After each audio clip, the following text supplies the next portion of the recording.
Does God in his control of all things have a plan? Is there some rhyme and reason that governs his power? Last time on this post, we considered the question, is God in control? And we answered that from the Bible, saying, God controls absolutely everything all the time. Check out our previous posts, if you haven't, on our YouTube channel or website. Yet it is one thing to have control, it is another thing to have control with a plan. As parents, my wife and I, when our children were younger, decided to give, as a kind of an experiment and a bit of fun, we decided to give each child in turn control over what we would do as a family when we were at the dinner table, of course within reason. Our children loved that, the power. I kept things to a very short time so it didn't get out of hand.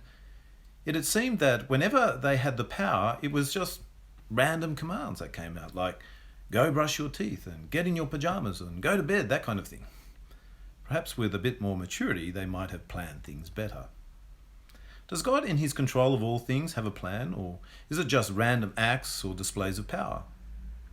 The Bible gives a very clear answer to that question.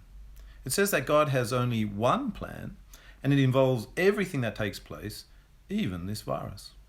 I'm going to come to this plan in a second. But before we get to that, can I just say that we are stepping back here and trying to get a big picture perspective on things.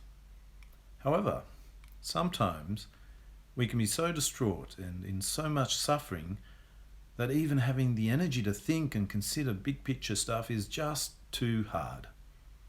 Can I encourage you, if that is the case for you, to turn to God in prayer and pour out your hearts to him, for he cares for you, and check out our church services online where you may get more comfort.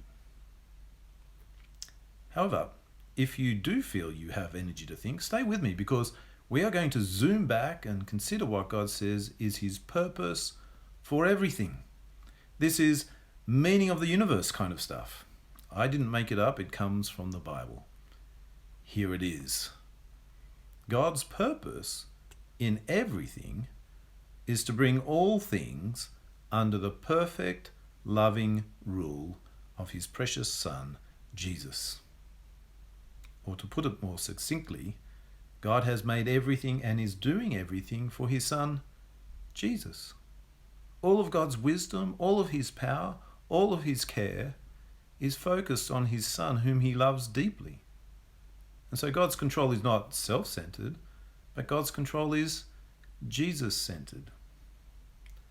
Now, you might think, that's not great news. And in some ways, as human beings, it's pretty disappointing news. We can have a tendency to think we are the center of the universe, or at least you may have met people who act like they are. And so to be told, you are not the center of the universe, but God's Son is, that is radically challenging.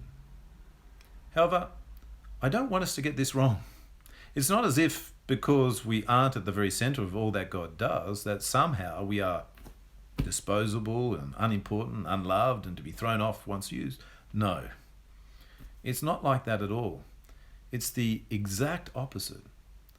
For God has established Jesus at the very center of all that he has made and all that he is doing. He has done that for you, and he's done that for me, if we trust in him.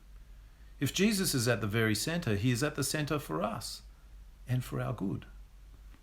And somehow, the virus and all that happens in the world fits into this plan of God. And we are going to try to tease that out and what this means in the posts to come. But for today, I just want to finish this short post on the type of rule we will experience under Jesus if we accept Jesus as our King and Savior. If you've ever read a gospel, a biography of Jesus' life, like Mark's Gospel, you'll get a taste of God's good purposes focused on Jesus. For when Jesus was on earth, he healed every sickness he met with a word. He delivered people from evil with a simple command. He stilled threatening storms with the breath of his voice. He stopped chronic pain with a simple gesture. He welcomed the weak and the burdened. He upheld the humble and the brokenhearted. He forgave those who wandered away, yet challenged the proud and arrogant. If we come to him to accept his rule, which is at the center of God's purposes, we come to one who came to serve us and not be served by us. We come to one who loves us so deeply and gives us such significance that nothing in all the universe compares to it. But if that is God's plan, why do we still have terrible things like this virus? And how does that fit in? And how can I fit into God's purposes in Jesus? More of that next time. See you then. Bye.